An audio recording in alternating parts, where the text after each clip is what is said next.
Downtown Development Board and Community Redevelopment Agency.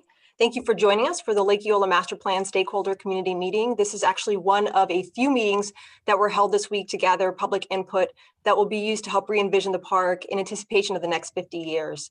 I'm here with a team of people from both the city and GAI that will help guide this process. So with that, I would like to introduce Frank Bellamo with GAI.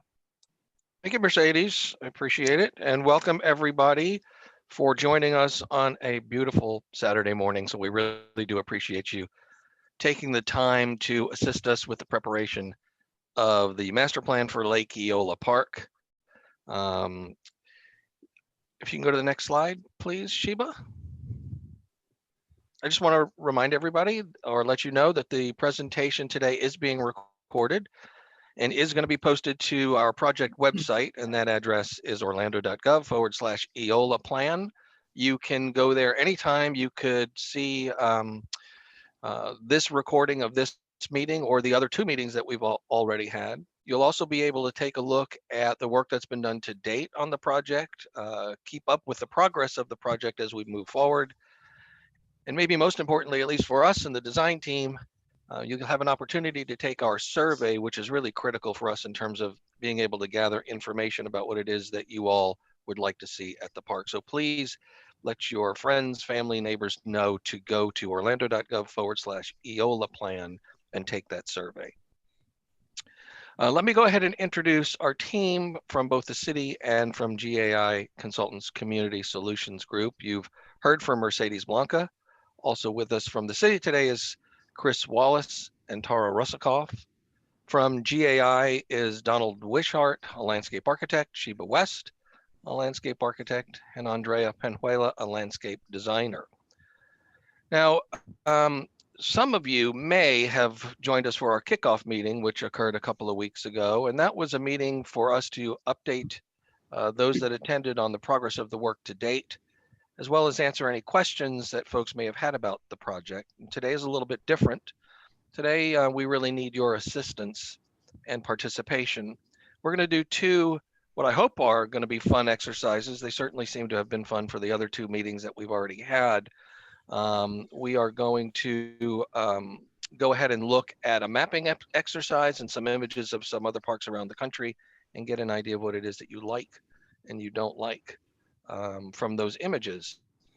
Now, also, if you happen to have joined us at that kickoff meeting from a few weeks back, the next couple of slides you would have already seen, but it'll be relatively quick, so please bear with us. But those that have not seen this before, I want to bring you all up to speed. So that said, here's a message from Mayor Dyer and Commissioners Sheehan and Hill.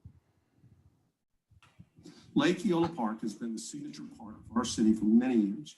Over the years, the park has featured a zoo, a racetrack, tennis courts, mock sea battles, and many other attractions.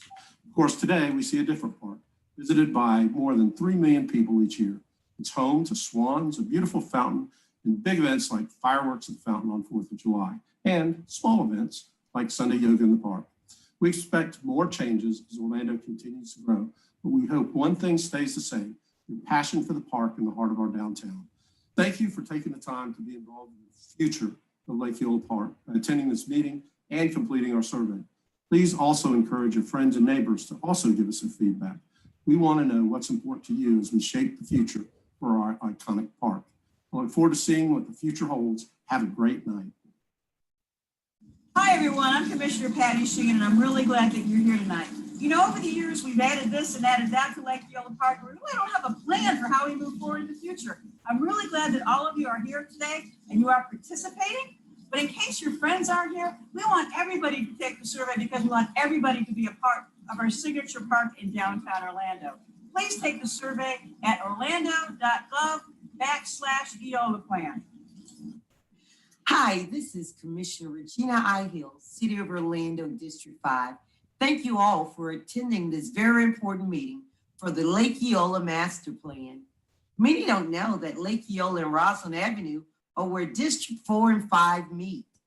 Our community knows that Lake Eola Park has been a beacon of diversity, inclusion, family, unity, happiness, and health. I believe this meeting will discuss the visions and furthermore of the ideas to come with your input and collective discussion, this meeting will truly define why we are the City Beautiful. Okay, so our agenda for this morning, we've already done our introductions, so we are going to look at a project overview, and I'll talk a little bit about what we've done to date with the project.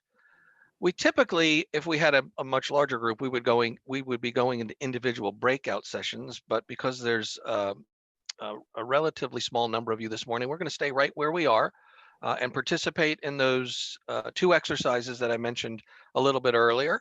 So we'll do that together without breaking out. So that's agenda items 3 and 4. Sheba will then talk a little bit about the survey. She'll let you know some of the results just in terms of numbers of folks that have taken it and familiarize you all with the survey. Again, in the hopes that you do go to the website and participate in that. And then we'll talk a little bit about our next steps moving forward.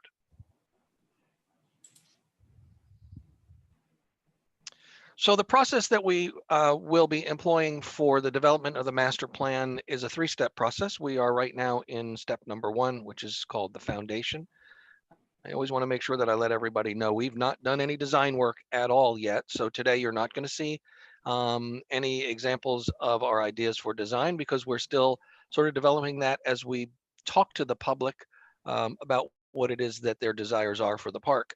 So within step 1, what we've already done, excuse me, is we have looked at the existing conditions of the site, as well as looked at the site in the context of downtown Orlando and even beyond downtown.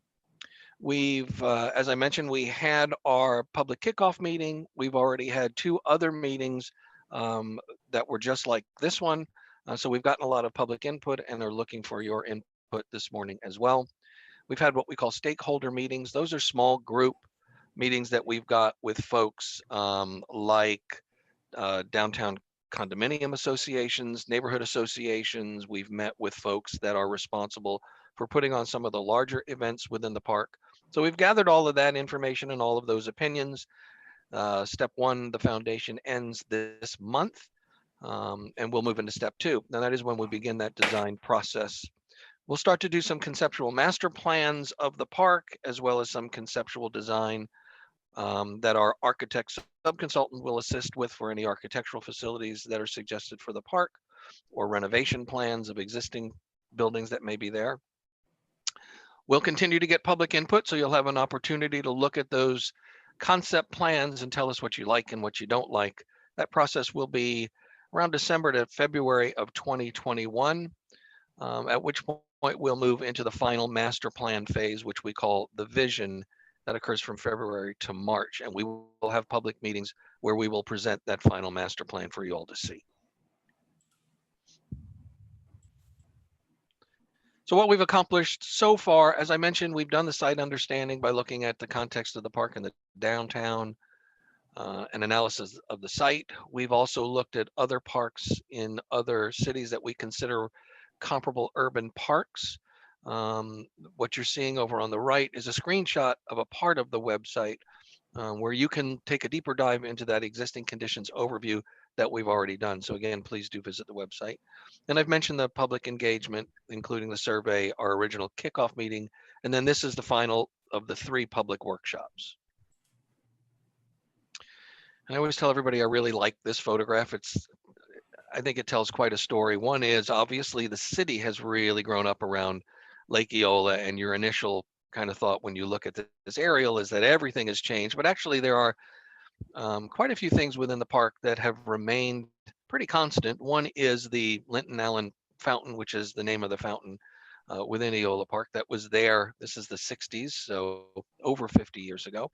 The Rookery or Bird Island on the west side of the park is there. The peninsula on the east side of the park that so many folks love is there. There was a band shell an amphitheater in very close to the location that it is today.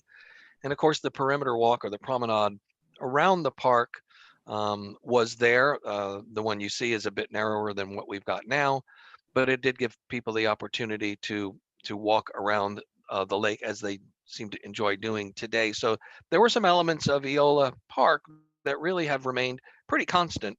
But if you look at it in the context of what's happening today, Sheba,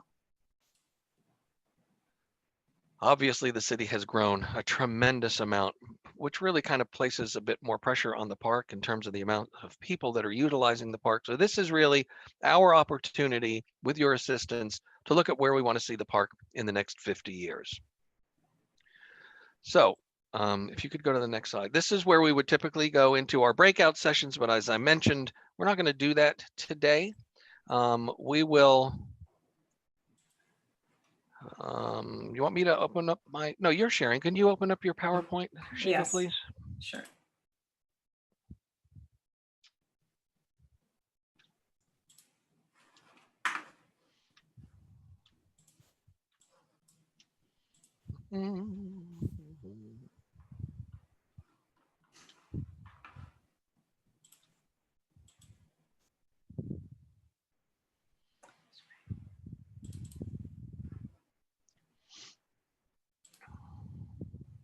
Can you see the screen? Yes, I can. Yeah, we can see it. Thank you. Sure. So those activities, as I mentioned earlier, a park mapping exercise where we're going to kind of travel around the park on an aerial photograph of Eola Park and talk. What we would like you all to let us know those parts of the park that you really like, and we'll give it a thumbs up, or those that maybe you don't like quite as much, and give it a thumbs down, and we'll log in all of your comments. And then we're going to look at image preferences. And I mentioned earlier that we had done some investigation of comparable parks around the country. We're going to look at some comparable images of facilities at a lot of those parks. And again, you're going to give us a thumbs up or a thumbs down, and an opportunity to let us know specifically what it is you like or dislike about some of those images.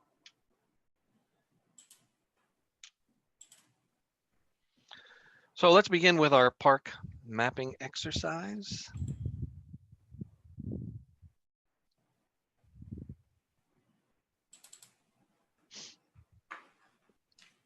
Frank, if you want to lead the discussion and I can do the input.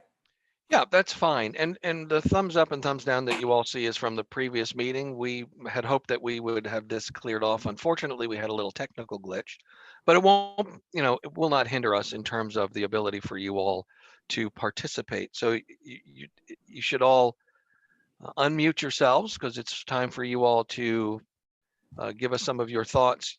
Sheba, would you like to kind of focus in maybe on a quadrant of the park that we can Sure. begin with? You want to start with the We can start around. Northwest? Sure, that's fine. Okay, everybody. So we're looking at obviously the area around the Relax Grill, the Swan Boats, a portion of the promenade. Any of these areas that you all might have opinions about, what you like, what you dislike, just let us know. You want us to just share vocally, or is there a chat Yes. box? Or how?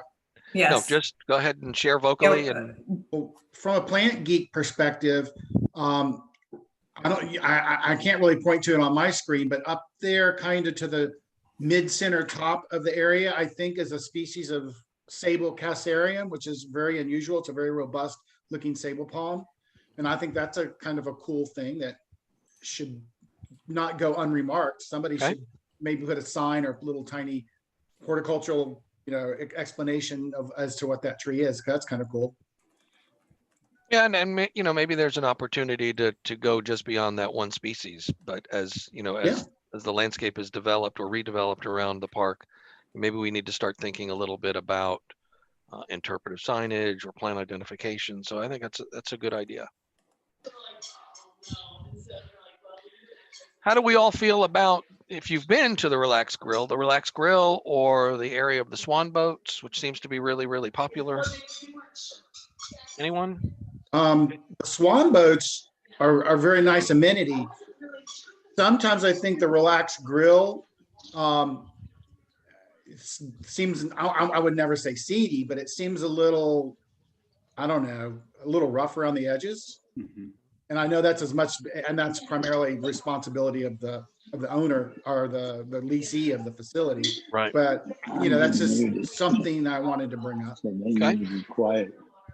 Anybody else? Jason? Yeah, I generally agree. That was one of my thoughts actually. I feel like Relax Grill could be upgraded. It's got a good location. It's a unique facility in the park, and it isn't as nice as it could be. Okay. Yeah, not as nice as it could. Anybody else? Patrick? It'd be nice when you got all those animals pooping all over the Arnold? place. Yeah, Anyone? I mean, Any comments? I'm not sure who's actually eaten at Relax Grill or like, sat over in that area. Yeah, it definitely could use some upgrades from a facility standpoint, but I do like having those types of locations right there on the lake. Good spots to stop in. Occasionally, I did notice over the summer that it did seem to be kind of a bottleneck over there when you had large groups congregating. Yeah, it is a bit Not of, really it sure can that be, we can do anything about that, though. well, it's a bit of a pinch point with all that activity. So I think that's a good point as well. Yeah, We also have, go go ahead, Arnold. ahead. No, please. This is Arnold Gibbs. I agree with what you're saying about the Relaxed Grill. It's a little too relaxed. And if there's a way to, my wife won't go there because of all the birds congregate, and are eating while you're eating. They're crawling around your feet and stuff. So Okay. if there was a way to prevent them from getting that close, it would be good. Very good. But I like having it there. I go there, but she won't go there. Good morning, everyone. This is Dr. Jacqueline Beto. I've eaten at the Relaxed Grill, and I too agree that the aesthetics of the restaurant need upgrading. I recently was in Tampa at Eulalie's. I don't know if anyone's familiar with that park environment, but it was very nice. Like, I wanted to sit around, I wanted to be there, I wanted to take family there, because for me, Lake Eola is a go-to place when my family, who is from New Jersey and New York, they come and visit, and that's our go-to spot for pictures, reunions, etc., to Right. start our time in Florida. So Right. I agree that I can understand the relax in the name, but I still think visually it has to be in alignment with the direction that Lake Eola is going into. Good. Great stuff. Okay. Terrific.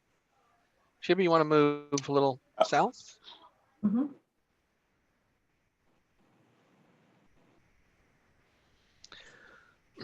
Let's talk a little bit about the amphitheater area, the sort of plaza or promenade off of Rosalind. If you could point to these, Shiva, where the Amphitheater. Christmas tree typically is. There's also the open space with that woman in repose called the Muse of Discovery. Any of those things that you all have opinions on? A lot of people have had opinions on the amphitheater, so I'd be curious to see what you all think. If I could just chime in, I've been to the amphitheater. I missed Shakespeare in the park. That was great. Obviously, that's a great facility. But I would say over the years, maybe the landscape around there, from the time it was, it was redone. I guess that was back in the 80s or the 90s. 80s. There's some gap tooths and the Phoenix palm statement. A lot of those pines have gotten kind of, I don't know if that was the right cultivar pine to use, or kind of spindly. We've lost some of the sycamores. So I think a general enhancement and strengthening of the landscape story around that area, I think would go a long way towards really celebrating that location. Okay. Anyone else? Jason, One of Patrick? the things in alignment with I'm sorry, go ahead, Patrick. No, Jacqueline, please go ahead. One of the things in alignment with what the gentleman just said about the landscaping, overall, what I would love to see Lake Eola add to their plan is photo opportunities, like very distinct photo placements with landscaping and maybe signage at each of these locations. Because what happens is I come to Lake Eola, I want to take a picture. Of course, there's the area where you can take a picture with the fountain. But if I'm not in a certain place, the picture is going to look a mess. And Right. so I would love to just have just places where you can just stand, whether it's a makeshift frame like they do when you're at parties, where you just stand behind and you know with your family, the picture is going to be great every time. Instagram moments throughout the park.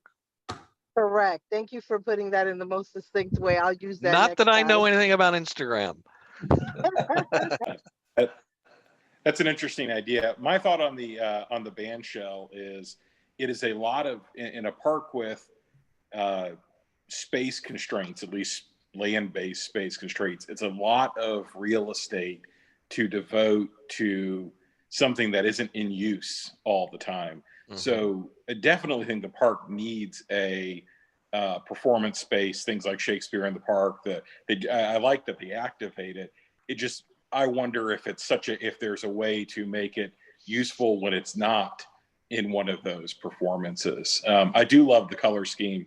I think that was a great thing the city did. I like that if they're going to have it there, it's bold and interesting. Okay, good comments. Very good. If I could add another comment, somebody mentioned before around the Relax Grill, kind of the space constrictions. And I realized back when the park was redone 30 years ago or whenever, it went from a 5-foot sidewalk to like a, whatever it is now, I think an 8-foot sidewalk. And people said, you'll never need a sidewalk that big, but we did.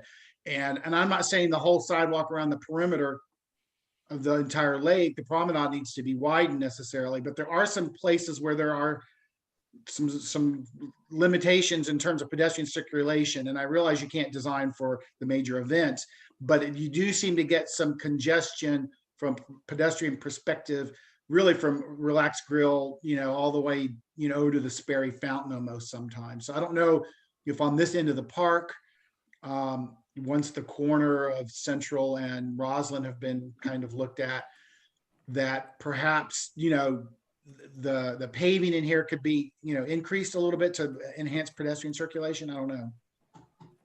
Hey, excuse me, it's Sheba. Can you maybe zoom in a little bit so we could see a little detail, please, of the park?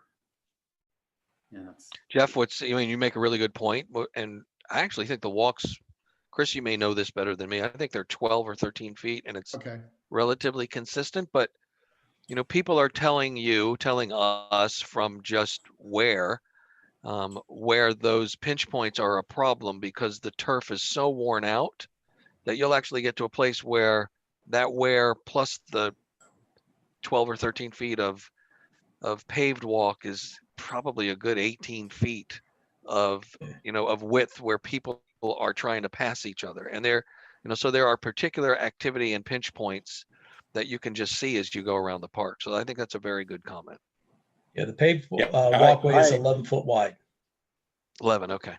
Yep, except for around the I team. agree with that. And I know we hate to lose green space, and green space is very important. So obviously this has to be done very judiciously, but I think there is a need for it at this end of the park. Jason, were you saying something? No, I was agreeing that there are pinch points. It's interesting. I walk around it pretty frequently. I love, by the way, I don't think anyone said it specifically, but the promenade walk is, I think, the selling feature of the park. It's a nice leisurely stroll. I love the shade. But it does get crowded, and it gets crowded not because there are certain areas that are just more active. And that's something that could very well be addressed. Back to Relax briefly too. A lot of it is positioned sort of behind the swan boats too. So I feel like there's some component of that space that is less ideal of a view, considering that's probably the selling point of Relax altogether, is it's situated somewhere nothing else is. And maybe there's a way to space those, create less of a choke point, and improve the views from Relax even as a thought process. Great. Just to let everybody know, those that were interested, Shakespeare in the Park will be returning in the spring with 2 shows. Yay. Fantastic. And we have others. If there's anyone who wants to share, this is a very interactive portion of the meeting. So if you want to unmute and share, just it's popcorn style, just go ahead and jump in and share. Hi, this is Patrick. I did want to comment, because I have noticed the choke points as you're approaching from Relax to the amphitheater, especially just to the right before you get to the amphitheater. There's usually lots of families like trying to take pictures and playing in that little space there. Yep. And then again, around the amphitheater, when you get, I guess it's the ticket office. There's a little ticket window over there. Yeah, that tends to be a little choke point as well. And that's where the sidewalk also has a little bit of curve to it, a little like slight elevation as well. And if I could add something to what Patrick was saying, I certainly agree with him, and I think he's right. Maybe something going on over there is that berm behind the seating, and I understand why that would have been put in to, maybe some sound attenuation and kind of help define that space in there. But when I've been there for events, there's really no hiding the sound from Roslyn or downtown, and so it might be worth considering flattening out that space and providing whatever separation or barrier you need around the auditorium or the seating, maybe with a fence or something. And if that were flattened out, that would be a lot more usable space and some overflow space. Because I've been there when there's been packed events and thousands and thousands of people, and we've kind of filled out to that lawn there along Roslyn, and you have absolutely no view of the stage. So again, I know it's kind of and I know why it was done, why the berm is there, and I think the berm's a good thing. But when it comes to really big activities, and now that the park is just so burdened or overburdened by so many guests, that might be a place to gain some real estate by flattening that out. Good. Very good. Shubi, you want to continue when you get this done? Continue to move south. I had one question. Yeah. I don't know if y'all can hear me. Yes. I'm in Lake Eola right now. Sorry, I didn't hear the beginning of the meeting. I just walked in and saw the sign for this meeting, so I joined in. I was just wondering if there's any plan to open a cafe or a similar business on the lake, because right now the only options to sit outside are two bars, kind of sports bar. I think the World of Beer and then the sports bar. Is there any plan to open more businesses? I know we want to control it to keep it a park and not just a strip mall, but is there any plan for that? So I would say, as far as the master plan is concerned, we've not really come to the conclusion on anything in terms of food and beverage, whether or not there would be any additional in the park. Chris Wallace from the city might be able to tell us whether there are any plans for anything additional from the city side or from the private side, but none that I'm aware of. Chris? We've had some interest in certain things, but somebody mentioned the ticket booth. That is actually called the police kiosk. People wanted to go in there, but we do not own it. That is owned by the police department. Plus, it's got a lot of need for repair. But right now, we've had no other interest. We have talked about expanding and bringing in daytime food vendors to the farmers market plaza area, different times of the week. Okay. If I can maybe add one thing, obviously with I don't know if everybody knows what's going on with the corner of Central and Roslyn, but how that small parcel is becoming part of the park. Obviously, I think it's the Centennial Building or whatever next door, the the 5-story building, and the historic house adjacent to that have not been purchased. But where I'm going with that is if those were purchased and made part of the park as well, the buildings right across the street all have cafes facing central.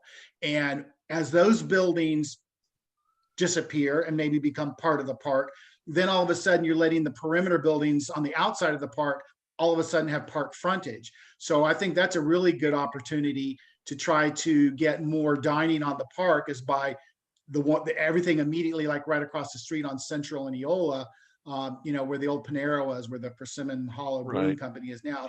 I think that's a good way to think of increasing dining on the park, because in the existing commercials right across the street, and the more we make those facilities open to the park, the more it'll feel like you're dining in the park. So that corner, just to update everybody, so the building that you see right on the corner that houses the 7-Eleven and other uses is going to be purchased by the Orlando Land Trust. And their intent is to turn it into a green space. Unfortunately, that still doesn't give you a connection to the park. The building next door, Jeff, that you mentioned is, I think it's called City Center. Yeah, And City Center. they've put out feelers to that owner, but have not really gotten anywhere. If you could get that, you would physically have a connection to the park. So that's their next effort. I think it's going to be kind of a long-term thing, but they are, again, making those efforts, but definitely the building on the corner will eventually go and come down and become a green space.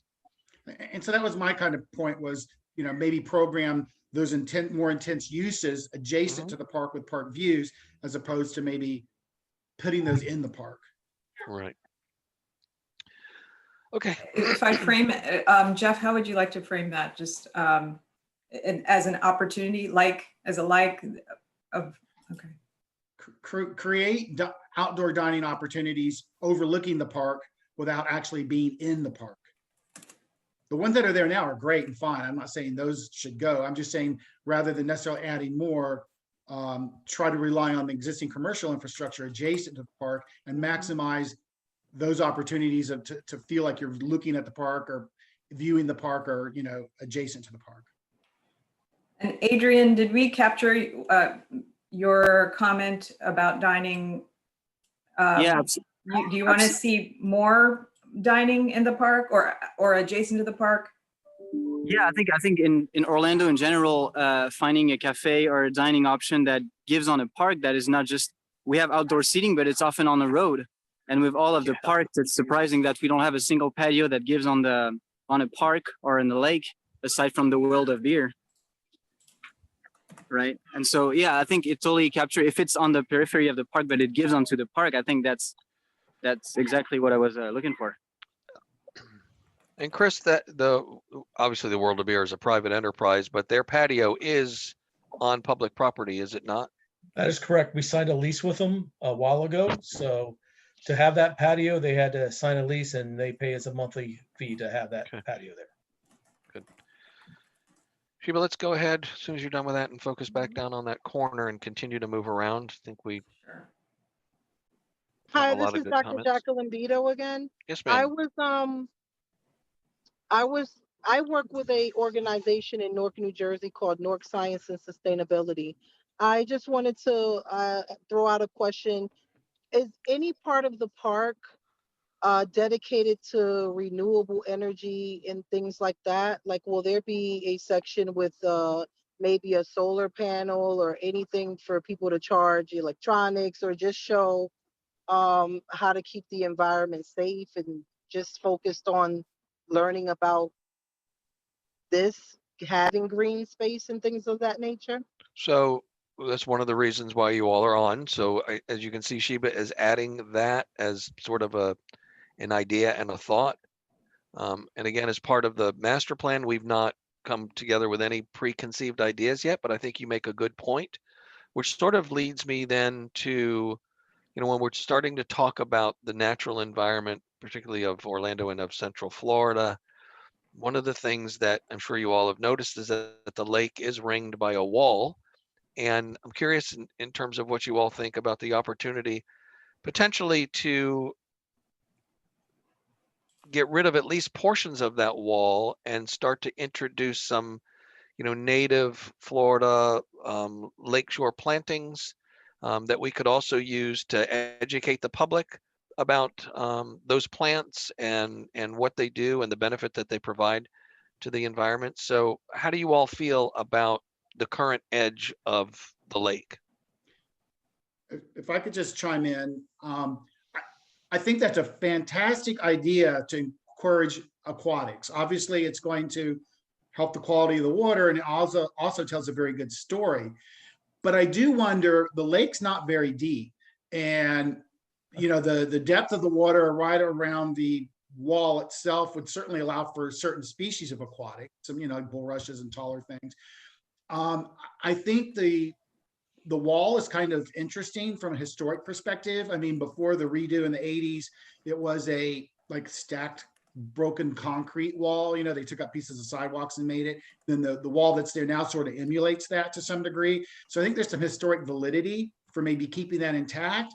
But I think you could do some littoral shelves. You could come out from the wall, 5 or 7, 10, 15 feet in areas, and aesthetically do a layout of a submerged wall, if you would, that would, increase, reduce the planting depth. So you could do something where the planting depth would maybe only be 12 inches or 18 inches or something like that, and do a lot more with some aquatics. And by doing some sort of, maybe underwater low wall that would, raise the depth of the lake there to allow for those aquatics, do it in a, like I said, a very aesthetic laid out sort of shape. And then you could really kind of begin to tell the story of the importance of a littoral planting shelf. Again, I'm just a little reticent about what happens when you get rid of the wall, because that's obviously it's a steep grade, and you're going to start eating into the park with, a slope that would not erode, and you're going to start losing real estate that way. So, I think it's a very important story to tell, but because of the demands on space, we might have to get a little more creative on how we incorporate those littoral plantings. Good. Okay. Where are you talking about? The wall? The lake edge. The edge of the lake. All the way around? Or in portion, just in, potentially in portions of the surrounding lake, of the edge. Okay. But of course, we've not made that One way determination. that it could be done is also possibly just having it as a display, like taking samples in a smaller display dedicated to that.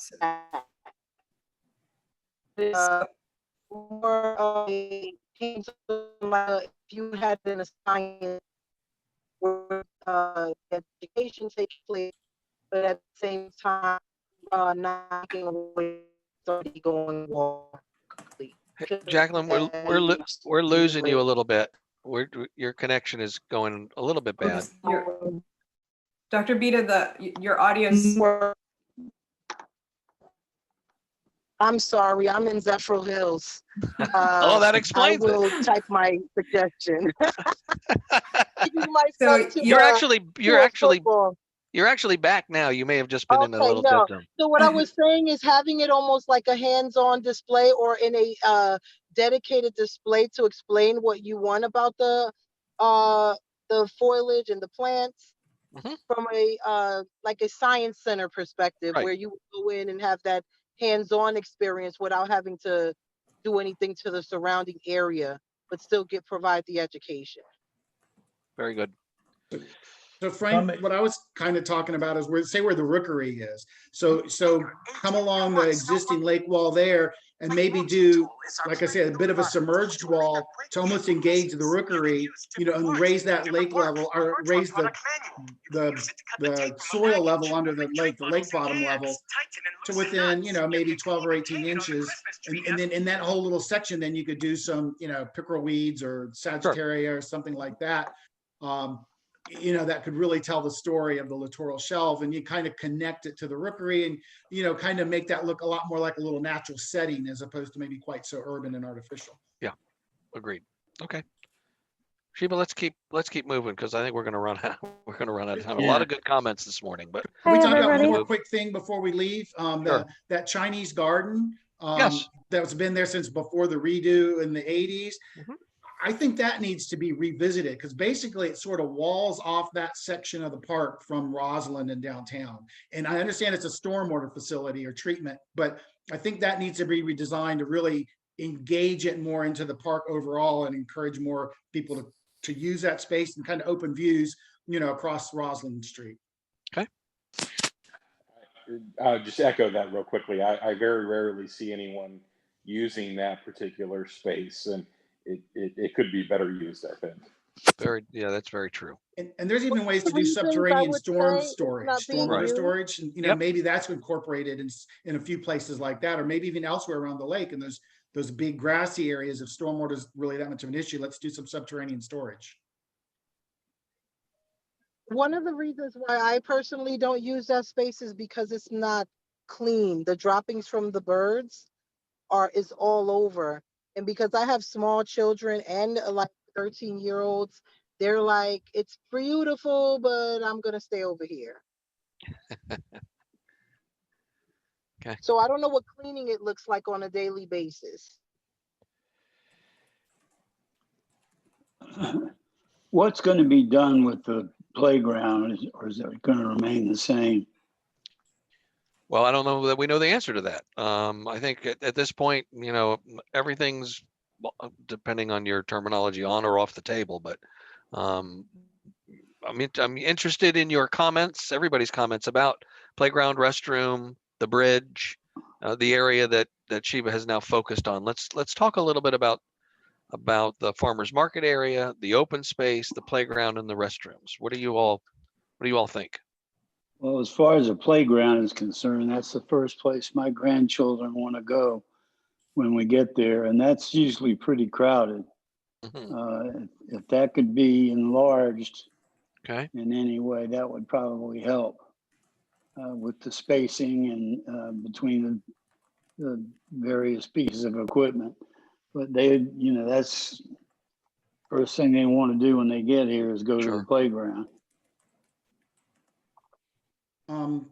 Frank, if I could ask a question, back with the 80s redo, and I guess you would call it the bridge and that axial promenade heading into the farmers market area, that used to be solid ground. And obviously the lake was expanded to kind of create this feature, but that seems often to be sort of a very stagnant kind of area. And I know there's fountains there and water jets to try to help circulate that, but that's not necessarily the most appealing area. It almost begins to look like maybe a little too retention pondish. And I realize that stormwater storage is important and capacity matters, but that might almost be an opportunity to fill that back in, since it was not originally, since it's not natural, it wasn't really part of the lake. And maybe do, as I was mentioning before, some subterranean stormwater storage, and recapture that as real estate that you could use in the park for one of the busiest areas in the park. Okay. So Jeff, are you saying expanding the pond in that area? No, I'm saying do just the opposite. Since that pond on either side of that bridge, if you will, was added when the park was redone in the 80s. It historically wasn't water, it was land. It might be worth considering filling that back in order to gain more real estate, more area for pedestrians to use, especially in that vicinity of the farmers market where it gets so crowded. Okay. Anyone else with comments about this area? I'm Playground, going to restroom? chime in Yeah. with some comments I'm receiving on the chat from Ms. Hurst. She's asking two things: if there are any plans for a designated dog park area, and also she would love to see a larger playground with a splash pad and water play area. Splash pad. Okay, good. That's a great. Let me that's a good add comment. that. So, Okay. I'm going to assume that the dog park comment is that you would like to see a dog park. Okay. Can some of us comment that we'd like not to see a dog park? Absolutely. Because there's one not very far away, a few blocks away at Centennial Park, and that would eat up a lot of real estate in this park that is lacking already, and very there's so much demands for use and space over here. I'm afraid that would take too much of it off the table for most people. I'm surprised I that no one. agree. Okay, that's terrific. I'm surprised no one has commented on the restroom yet. Ew. Okay, well, that's a good comment. Well, let's go with that. I'll use one in a restaurant before I go in there. Okay. And the So one it's on a the other side of the generally- lake is probably more concerned than that one. Okay. I see. And so the one on the other side, I forgot to comment earlier. Next to the Relax Grill. Yes. Yeah. Very I'll add it dark. here. Yeah, very dark and uninviting over on that side. And yeah, generally ew. Sheba, you could have just typed ew. That would have worked just as well. I want to chime in. I'm getting some positive reactions in the chat for the splash pad and a larger playground. Great. Good. Frank, And if I more could touch vivid on colors the for the playground. historic aspect of the park, as long as we're kind of in this quadrant. Go right ahead. I think it would be great if the whole park could be declared a National Historic Landmark, because we all know the historic significance of it, you know, back to the days of the racetrack and everything else. And we've lost, even recently, a lot of historic resources, shall I say, in and around the park. And the Marsh House that you're kind of highlighting now is really significant. I'm not sure why they changed it to the Eola House, but historically it's the Marsh House. But also over back at the corner of Roslyn and Central, there's another historic building not owned or part of the park, that if for somehow the park were able to acquire that, or the lands for public trust were able to acquire that, and then eventually the city, that the historic building on that corner, which is like 3 houses off the corner on Central, that historic resource be protected. So I guess basically my comment is protect the remaining historic resources within the park and designate the entire park as a historic landmark, either locally or nationally. Probably get national funds for doing that too, if we make it a national historic spot. I think Yeah, I I like think one that of the idea. challenges that comes with that is the ability to change the park over time. And once you get that historic designation, it'll become very difficult to change the park going forward. Well, that's only if it's a Good local point. district. That's only if you make it a local landmark. Then it's reviewed by the Historic Preservation Board. If you put on that, this would also be eligible to be named to the National Register. National Register, and that has no encumbrances whatsoever. There are no limitations to what you can do, unless you are trying to get funds. Then unless you're trying to get national funds for it, then they'll have some scrutiny. But if you just simply designate it and never ask for any money, then there's no downside to it. In other words, they have no control over it, or will not tell you what you can or can't do. Including taking out buildings or doing, a building that gets a national designation, it doesn't necessarily protect it. It doesn't provide any protection whatsoever. All it does is provide federal financial incentives. That's all it does. Sheba, can we continue to move north? We do need to move along.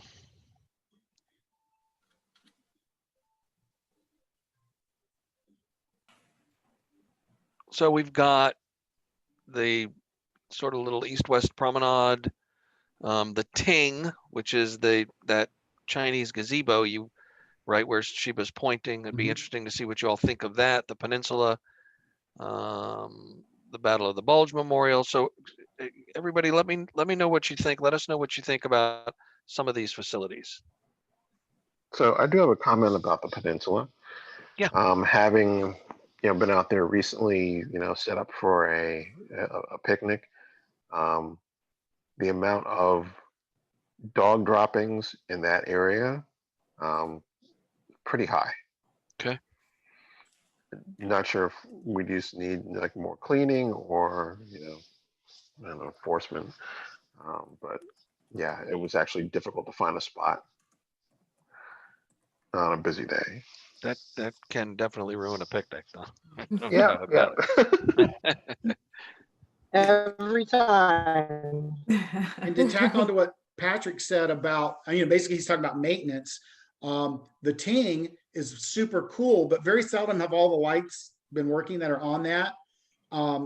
So that's just another kind of maintenance issue, just keep the lights on. And then that sculpture on the corner of Eola and Robinson, I was just walking there a couple of nights ago and I noticed those lights that used to be in those orbs no longer weren't on. I don't know if it's a matter of no longer functioning. The uplights on the ground were still shining up on them, but the cool light effects on those orbs were not on that particular night. Okay. So just more maintenance on. Just maintenance, yeah. And just a quick suggestion from the chat. Years ago, there was some sort of temporary ice skating area in the winter. I would love to see something like that come back for the holidays, similar to what Winter Park has in their park. Cool. It's great. Another thing to think about just for marketing of what's happening with Lake Eola overall is really taking people on a journey. like when I walk around the park, I want to be able to be taken on a journey that comes to a beautiful conclusion about this park, the resilience of the city of Orlando, things of that nature that really keep people coming back. I think that's a really good idea. And if I could just add a little bit to that, there's this whole historic side of this park that a little historic interpretation would be kind of nice, with maybe just a little bit of signage explaining, you know, it used to be a racetrack, and, you know, it used to be one of the most desirable residents, you know, the most desirable residents in the city overlook the lake, or something like that, you know, addressing some of the historic aspects of the park, just like a little signage. We've heard that comment a couple of times, so it's good. Terrific. And if I could add something Sorry, I was just saying. No, Jason, go ahead. On the ting, on the ting, I think that's a really interesting feature. I consistently try and find a marker or something that explains. I know it was a sister city. I know there's something about it. It's unusual in the park, and it triggers curiosity. And we could do a better job of saying, "Hey, this is why this is here." But it really is a neat spot. I think the Battle of the Bulge Memorial sort of takes up an interesting spot. That one thing. So I used to live in Tampa, and they have Curtis Hickson Park as sort of their landmark park that's relatively new, and it's a great park for event space. It's actually nowhere near as nice as Eola from sort of a lounging around, walk around it, but it does a good backyard feeling for big events. And I wonder if there's a way to increase the land space available for larger events like that somewhere in the park. And if this corner of it couldn't, you know, if you moved that section, if you couldn't do something like that, I'm sure that's one of the debates about where the future of the park will be, if we want it to be an event lawn space or not. But it just seems like there's a lot of small parks in this one park and not one huge place to do something. Okay. And just to note that there is quite a bit of support for highlighting the history of Orlando and the signage and journey of it all. Mm-hmm. Jason, Mr. Watson, specifically about the Battle of the Bulge, was there that you liked that memorial, or was there some way that you're? Yeah, fair question. I sprayed a lot of thoughts out at the same time. I think it is I don't care for it one way or the other, but it eats up a lot of space that I think could be better utilized in some way. Okay. So I think the idea generally is, if we could find more open space, general flexible open space within the park, it would be a positive, because most of the park, you know, it's really just a circular linear park. So the more recent additions on the east side of open space has really been a positive for Eola Park. And what I'm hearing is, if we could somehow find more, it would also benefit the park to a great extent. And to just get down into the weeds on Mr. Watson's comment, you know, that monument, Battle of the Bulge, might be better shifted to Greenwood Cemetery. I mean, other items have been removed from the park because they're war memorials and better suited to there. So that, I mean, I know that's a huge issue that the designers of the park really can't do anything with, but that's something to consider, maybe relocating that to a corner of Greenwood and, you know, making more of a World War II memorial. Good, terrific.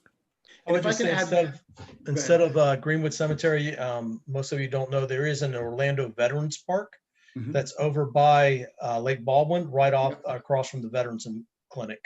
Yeah, that would be even better location for it. But is that in Winter Park or is that in Orlando? That's the City of Orlando Park. And as long as we're in this corner, I just want to bring up one other thing. As like a resident of Lake Eola, I was looking at your major entry nodes map into the park, and all along this whole section of Robinson, you did not show this as an entry node. And there's a lot of pedestrian traffic from kind of this corner up to the neighborhood, really kind of between this corner and say Cathcart, or maybe even on up to Broadway. There's a lot of pedestrian traffic across here. And your evaluation as entries to the park did not note that. And I realize the park may not be able to address that, but I think it's something important. We don't lose sight of the fact that it's almost impossible to get across that street with traffic. There's nothing to calm traffic. There's nothing to stop traffic. There's no pedestrian crosswalks. There's nothing through here. And I think it's important we recognize that as a major pedestrian node access point to the park. And I think it needs to be protected to some degree. But you're saying, Jeff, that pedestrians are crossing that entire section, even beyond Cathcart. I would say you had entry nodes on your map, and you had one at various corners and locations around the park, but none here. And if you wanted to say, pick a node, let's say at this corner, or maybe at the corner of Cathcart and Robinson Street, I think you would sort of capture that idea that this corner of the park is a major entry node into the park. It's not so much filtering all the way across. It does seem to be concentrated at this corner because the adjacent neighborhood to the north goes much further to the east. So all those people kind of come down and filter to this corner. So this is a pretty significant entry point, I think, into the park. Okay. Oops. Just a note on time, we are approaching 11 a.m. Since it's one open forum, do you want to move to the image preferences? It seems like debriefing is not as well. We don't need to debrief. Correct. Yeah, let's move. Everyone is here. Let's go ahead and move to some of the images then. Okay. And get some Fantastic. opinions. But this was really great. This mapping exercise, you all were very helpful.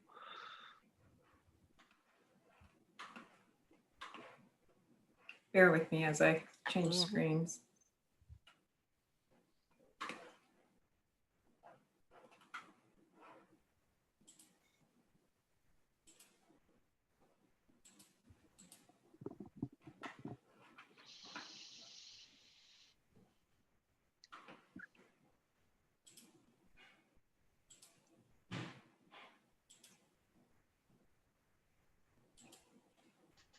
Let me know when you can see it.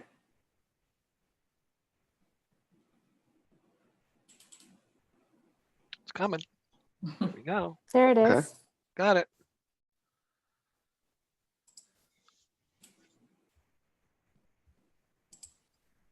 Me to go to the first image? Yes, please. So this and several images to follow, just want some comment in terms of, is this a thumbs up or a thumbs down, and specifically what is it that you like or dislike? Can we go back? Of the people Yes, just, hold on, one folks. second, I'm sorry. I need some Jeopardy music in the background, sorry.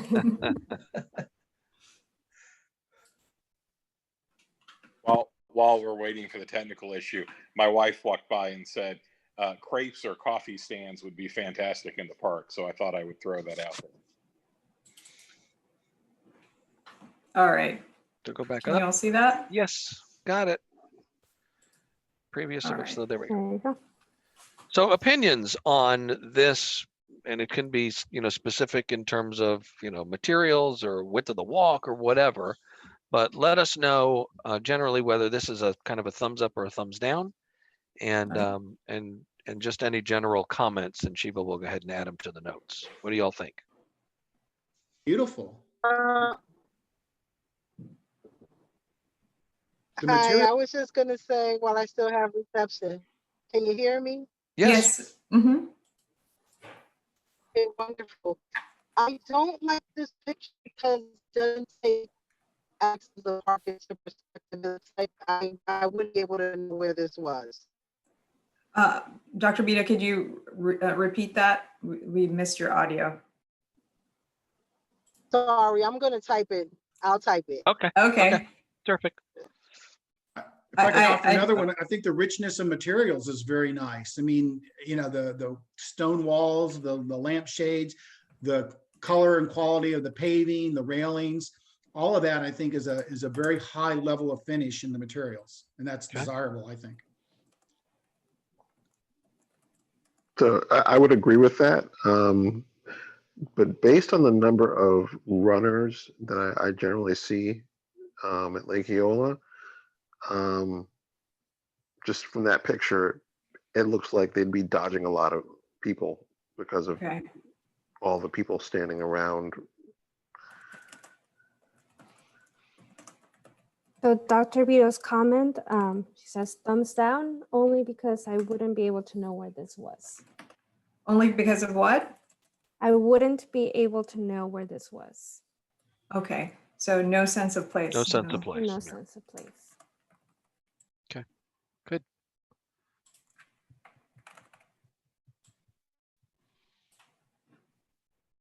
Okay, What about this image? how do we feel about those interactive play fountains? Or anything else about this image? To me, it looks a little cold and stark, even though it's full of water. Heard that Yeah, we before. talked about a Mhm. splash park for the playground area, so. So if not, and I think that's a valid point, and as I said, we've heard this before, that it feels a little bit stark and cold. But what about the thought of a splash pad in general? Does everyone see that as a potential positive at Eola, or do some of you think that wouldn't be appropriate in the park? I see it as a positive if it doesn't take up existing real estate. And I realize, how can it not? But real estate is it's a premium. So unless there's a way to acquire more land to incorporate something like this, I think that would be a struggle. Yeah, Dr. Beto how much asked space? that she would love to see people enjoying the park from different perspectives.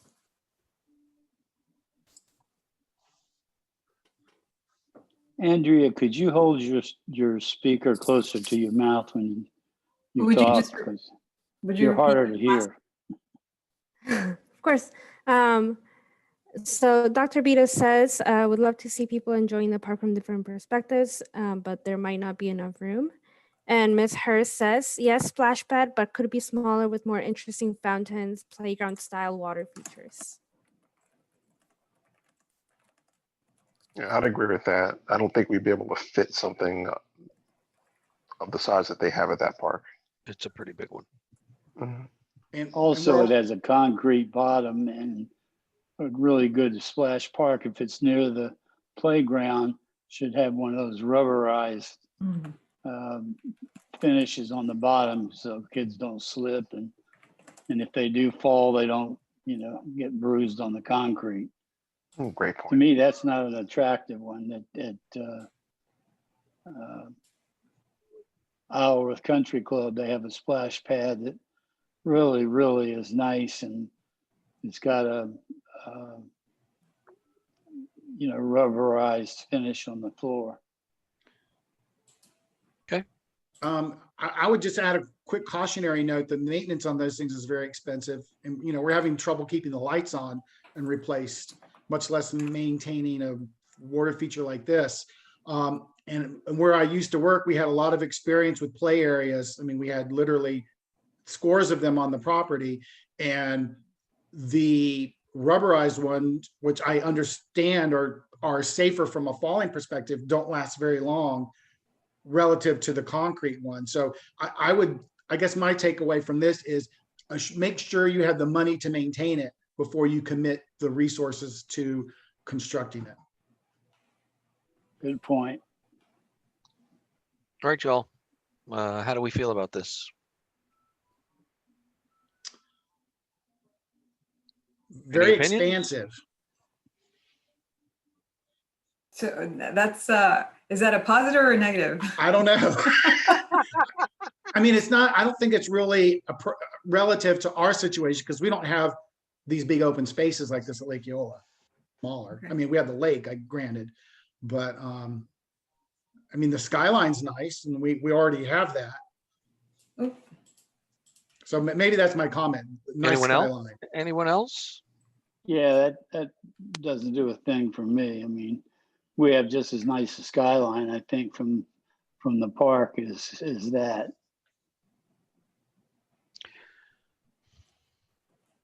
Okay. So maybe add nice like- skyline. Well, I think one thing to keep in mind here is we have a lot of conversation about tree canopy and tree cover, and that's fantastic, and we do need that. That's a good especially in this point. climate. But there's also maybe a place for unprogrammed open lawn where you get big views of the city. And this, to me, this is kind of one of those Instagram moments as well. So there's a couple different things going on really in the image that might, be something we consider when we talk about how we utilize every foot of the park. This has previously kind of brought on a lot of comments just about, and it sparked some comment about, specialty lighting other than just general overhead lighting. Anyone kind of find that low level lighting attractive? It's a little bit different. I'm definitely a fan of the lower level lighting. I think it's unique, it's different, it's interesting, more modern, and takes up less. Yes. I Very don't know, less creative. space isn't the right way to say it, but It's a creative way to provide lighting. Good. And I would kind of push back a little bit on a comment that was made earlier. I think we need a lot of trees in our park because Florida, we all know how hot it is. And granted, I'm sure Texas is hot as well, but trees are what make our park so usable.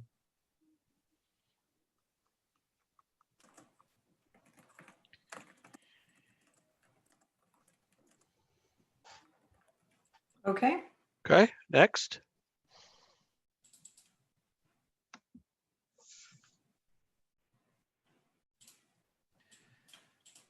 The opportunity to maybe get across the water, closer to the water, over the I was water. gonna say that's a nice way to engage pedestrians more fully into the water or with the water. Yeah, that's really nice.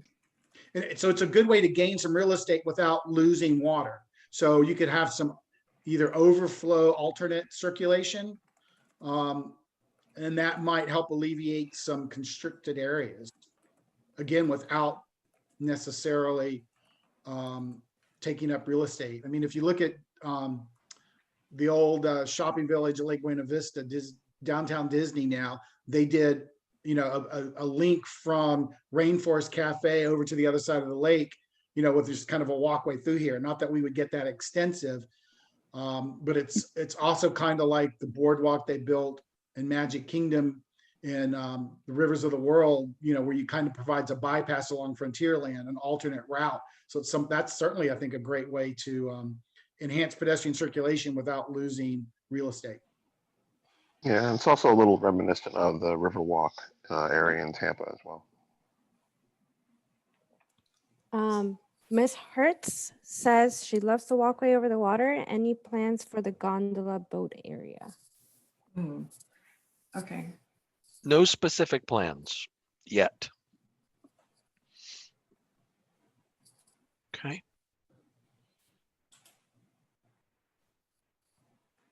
All right, folks, have at it. What do we think? Meh. That's MEA. Is there a why? That's not who we are. What's the why behind to the Disney. To Disney. We've heard that before. Yeah. You want? Okay. You want that? Meh. Okay, that's a good Perfect. one. I think we're beginning to overprogram the park if we start incorporating things like this. Right. We got a to Disney too. to Disney comment that makes sense to me. Also, there's to the point of over programming. You've already got a playground. We've talked about expanding a playground, a splash. You get to the point where the whole thing's going to be a park for kids if you keep adding things like that. I would say a facility like this might be better located in front of the History Center. I think it's better located at Disney. Okay.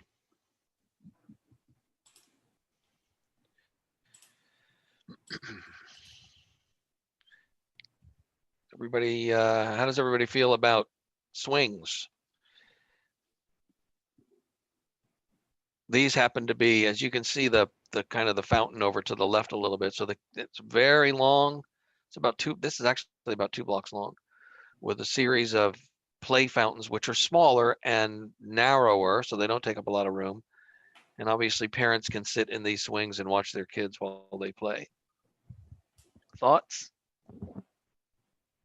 I would say I like it, and I think it's on trend. This is showing up in lots of parks around the country. Anyone? Go like to- having ahead. seating. I don't know if I want to swing for seating, only because when I think of accessibility, there are a lot of people who use walkers, etc., who may not feel as comfortable swing. But we do have alternative seating, correct, in the park? We will need to provide it, absolutely. I'll put me down as a like on this one. I like the shaded seating, and the swing is just, it's different and interesting. So what's the overall temperature of the whole group? More on the like or more on the dislike? So I'm going to put a dislike out there, just Okay. because I don't know that we can achieve this effect with enough shading to keep those seats from getting very warm, just looking at that Okay. material. So if this had some, because, oops, sorry. Yeah, it might be a good opportunity to plant some vines. Right, or this could be a solid Yeah, surface. good idea. Ms. Hurst says she likes the swings and hammocks idea. Philadelphia has a great shaded hammock park. So Also, what makes me apprehensive about swings is that although I know how to be on a swing, I don't want to see people standing and swinging and doing things on a swing that are not safe. So I don't like the swing idea, only for the fact that I've seen this happen at the kids' playground, and I want to say, oh no, but I don't know what that patrol would look like if you're seeing someone not utilizing the swing Right. the way the swing is supposed to be utilized. That's the only reason why that's. we have quite a few more images, and we have about 15 minutes. So I'm going to just move on to the next one. I'd say I like the idea of movies in the park. You got the amphitheater for that, though. You could Right, that's where utilize this, I think that's where this would take place. You just put a big screen up at the amphitheater. Right. This is also showing utilization of just flexible open, but just general flexible open space. You can Yeah, put like me this. down as a like on this. Like here too.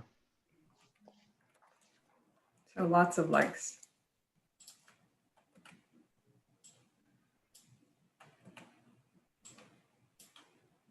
Okay.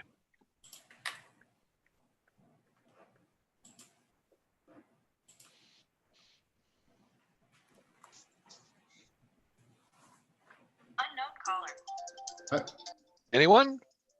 I don't like it because I think it's too big a scale for Lake Eola. We're way more pedestrian. This is intended to be seen from a highway, in my opinion. If we're talking about how to put signage in the park.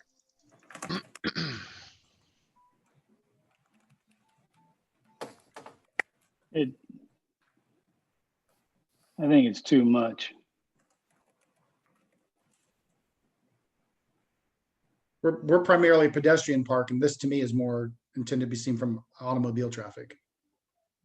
I've seen these before, and there's one that's really iconic in Amsterdam that I don't know if any of you have seen, and it just says Amsterdam. I think it's in front. I'm trying to think of what museum it's in front of. The Rijksmuseum? Is it the Van Gogh?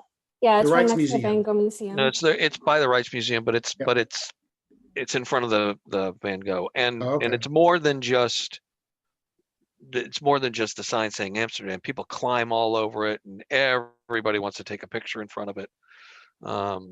So I think the idea here is not just signage, but is there something iconic other than the fountain, possibly, that would make sense? I mean, I love I it think this- because I've been to other countries. I was in Dominican Republic, and every city had it. And then some cities had their local artists decorate it. So it became like a yearly thing where the city would, like an artist would get the honor of curating that logo or that cement depiction of that. So it sounds like if it became more like the Love sculpture in Philadelphia, where it's not necessarily signage, but art, Correct. then I think it Mhm. becomes more Right. valid. Yeah, I think it goes to one of the earlier person's comments about Instagrammable spots too that are interesting and iconic. You got scale. You got to work the scale and all that out, but Sure. I like the idea. Okay. Miss Hurst says yuck.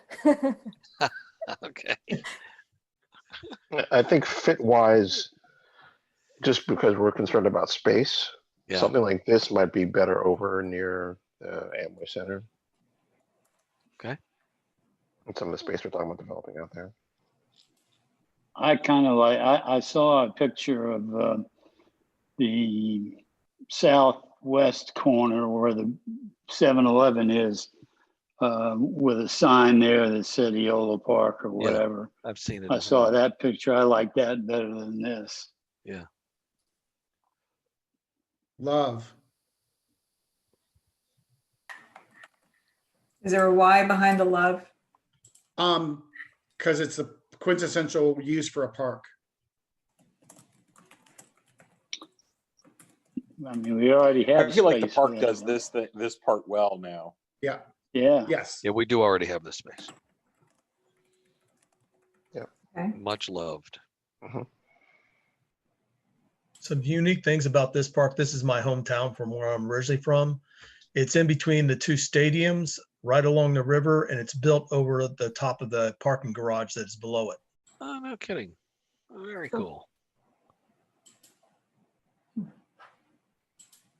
So we talked about a potential vegetated edge, at least on some of the lake. Yep. How do we feel Love. about this? You love it? Yep. Again, my earlier comment about if you get rid of the wall, I think this should be done in conjunction with the wall as opposed to eliminating the wall.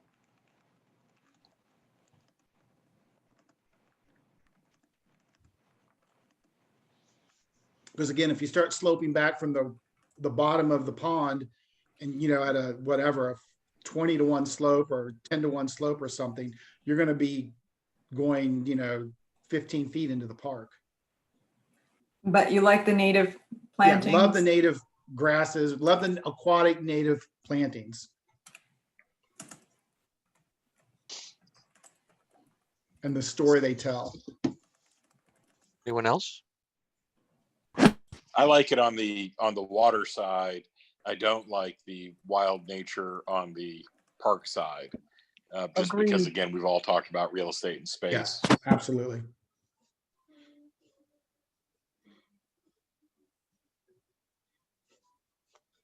That kind of goes to my earlier comment about building a littoral shelf in the water to accommodate the aquatics.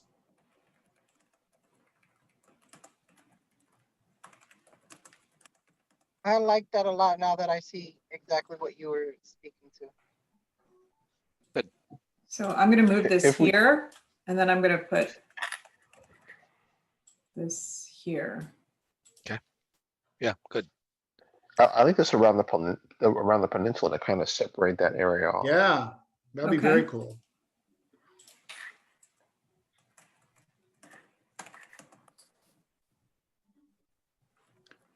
Maybe it would hide the dog droppings. Yeah. I love this image. Large, wide shaded promenade. Yep. Yes, that's beautiful. Yes. Shade is good.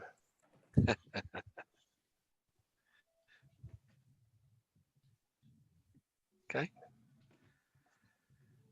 What's not to like in that picture, that previous picture? Again, a flexible, general flexible open space. I mean, I think that's the comment. It's desirable to have flexible open space.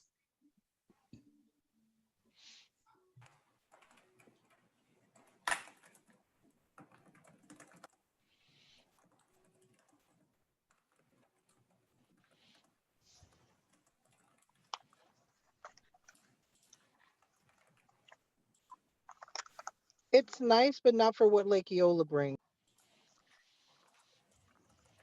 We already have, when we have the farmers market and other festivals, they ring the whole park with the open spaces. Difference here is this So- one's, I'm sorry, go ahead, Mr. Gibbs. No, I was just saying that it would be nice to have that kind of space, but I think we're already doing that pretty well. I mean, the farmer's market certainly fits in real well. And then when you have special events that ring the park, I think it's better than having just a bunch of tents sitting out in an open field.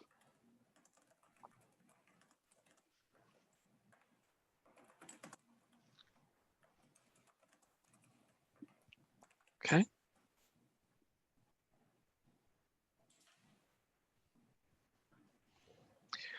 We usually get pretty strong opinions on this one. The tree canopy is beautiful. Mhm. I'm not sure about is that decomposed granite as the sub base or as a walking surface? That's what it looks like, yeah. I mean, if there's no way to grow any ground cover, or if we're trying to use it for circulation, that's good. But then when people aren't using it for circulation, it might be a bit overly urban. If that's an adjective. Anyone else?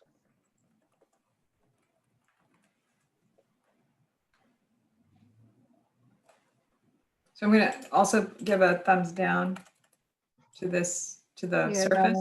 no. That's a no. What, is there a why behind the no? Very geometrical, Mhm. and it's like I feel like that pole is right in the way, so I feel like they should have just inverted this and let me see that sculpture in the back. Mm. Yeah, And- I say and part no of- just because of the eliminating green space. Yeah, part of my no is I think while decomposed granite is good, if you absolutely can't grow anything on it, I think this is too much. It looks like they've overcompensated with the gravel and, at the sacrifice of green. And our park does a pretty good job of putting pine straw mulch in areas where where you can't grow stuff, and that becomes a flexible space. But I realize gravel is going to last a lot longer than pine straw mulch. Well, Chris, I think there is a struggle, is there not, in particular parts of the park, just in terms of maintaining turf because of all of the foot traffic? You're muted, Oh, by the you're way, Mr. Chris. There you go. Yes, sorry about that. Yes, it is hard to maintain, especially along some of the pathways along the north side. And we did go to pine straw versus pine bark. Pine bark has died. So pine bark is only used on the outskirts of the park, not on the Plus it floats.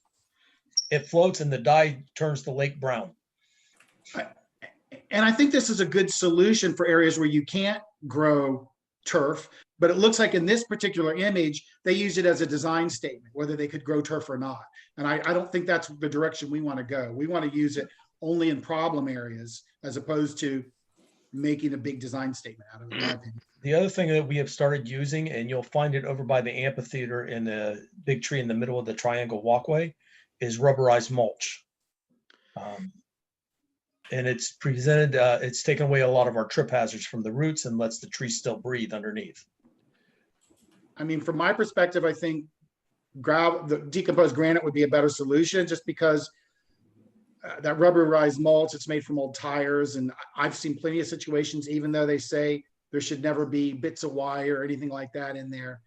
I've found that a lot of times. And plus that still gets kicked out. And when it does, that rubberized mulch is there forever. Wherever it lands, it's not breaking down. And I just think that decomposed granite is sort of maybe a better long-term solution. And like I said, less risk of pollution, of rubber pollution.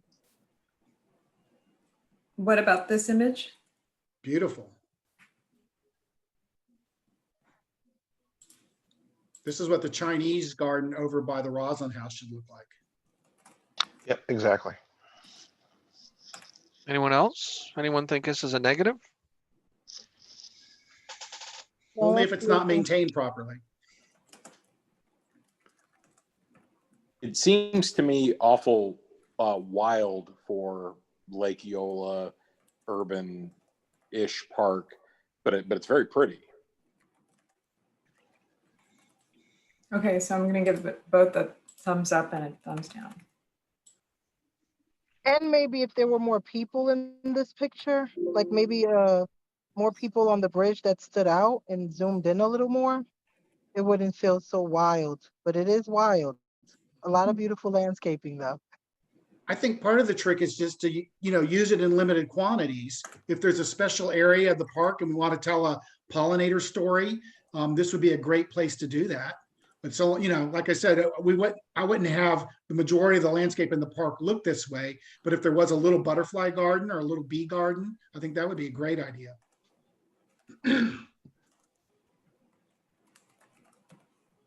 Okay. Last one. Games. Anyone? That's a no. Okay. Why? I like seeing people. I like seeing live people. Like the view. Maybe if there were people sitting there, a family enjoying the game, more focused than the Connect Four, I would have liked this better. But what about just the idea of allowing games and having accessible games in the park? They have that in parts of Jersey City, and I see people utilize it sometimes, and I don't. So unless you're going to hold like live chess tournaments with like people who are avid chess players to then bring people to want to learn more about chess and then do the same thing on their own with their families.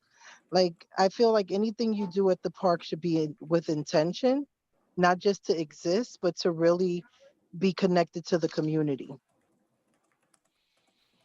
And I'll note that in this instance in Seattle, they only do this in the summer. So it's kind of like a seasonal draw.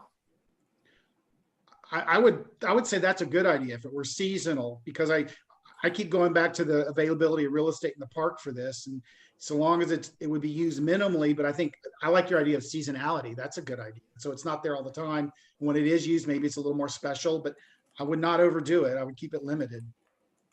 Yeah, seasonal's good. As a chess player, I would love to find a big board like that in the park.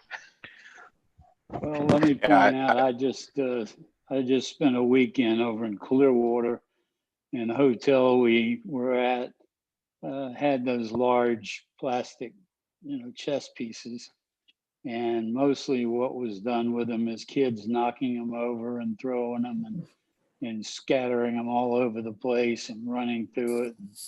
I didn't see anybody playing chess on it. I would echo that. There's one in Winter Park Village, and I've been there lots, and I've never seen anybody playing chess, but I've seen lots of kids playing on, just playing there. So yeah, just they like programming to knock is over the pieces. Okay. Put me down as a like on this. I thought that was an interesting programming idea for the park. It seems like it's flexible. It can be moved out of the way if there's a big event. You can put it by a coffee stand or over by Relax Grill where people can keep an eye on the stuff and make sure it doesn't walk away. It doesn't seem like seems low cost, high impact, and very flexible. And some of it can be used for photo ops too. Like this one.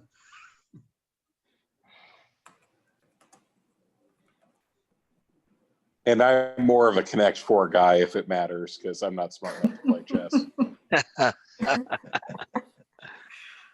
All right, here's the opportunity to give some other notes. Last thoughts. Anything The we committee missed? should have a Connect Four challenge now that was thrown out there.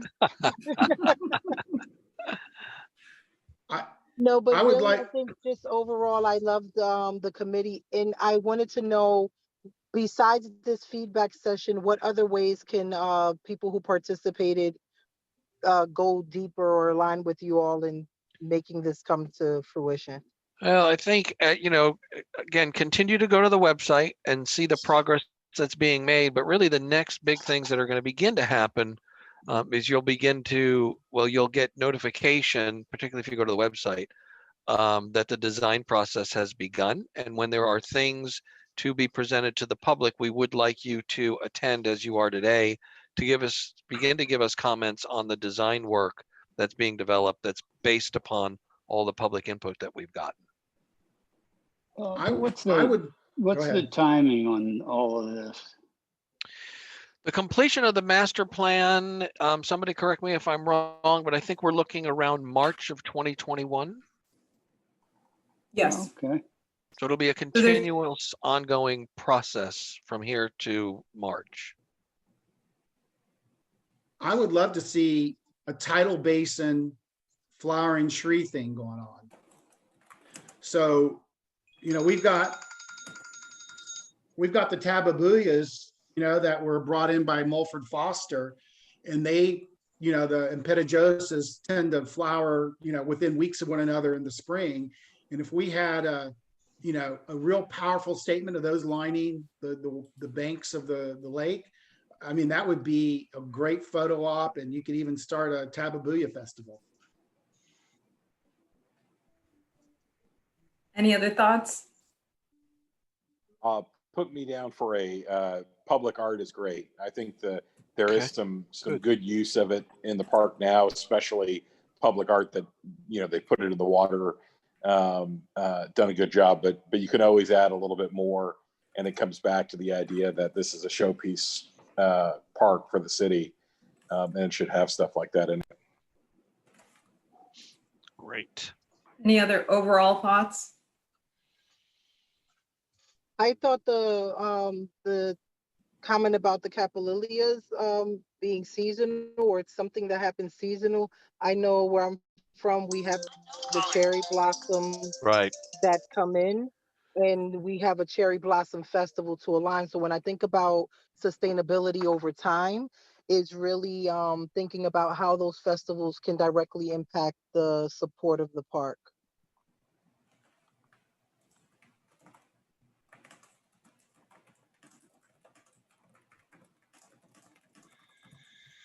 Okay.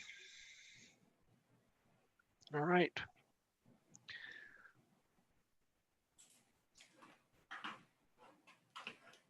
Bear with me as I transition. Sorry.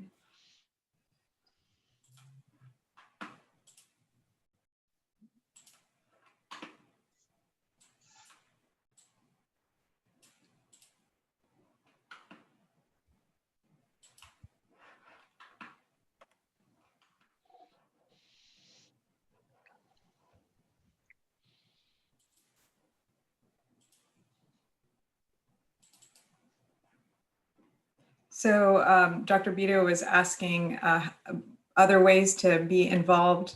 We have to date 2,500 responses to the survey. And I don't know if everyone here has responded to the survey. I hope you have. If you haven't, please do so. It's super easy. It's found at orlando.gov /Eola plan. And please tell your friends and family, this survey will be open till the end of November. And this current meeting was one of 3, and they'll in the other design stages from now till March, there'll be opportunities to participate in interactive meetings just like this. So, and Mercedes. Yes, so everyone, thank you so much for joining us this morning. As everyone knows, Lake Eola is our crown jewel, and it's an important part of our city's identity. So we really do appreciate you joining us this morning, taking time out of your weekends to provide your feedback. And there was some really great feedback. I'm really impressed, actually. If after this meeting you have additional questions or comments that you'd like to share with the team, please send those to Tara Rusikoff. Her contact information is on the screen, and we will be sure to respond to those. So other than that, again, thanks everyone. Take care and enjoy the rest of your weekends. Thank you all. Thank you. Appreciate it. Have a great weekend, Thank you. everyone. You too. See you all. you. Thanks. See you in Lake Eola.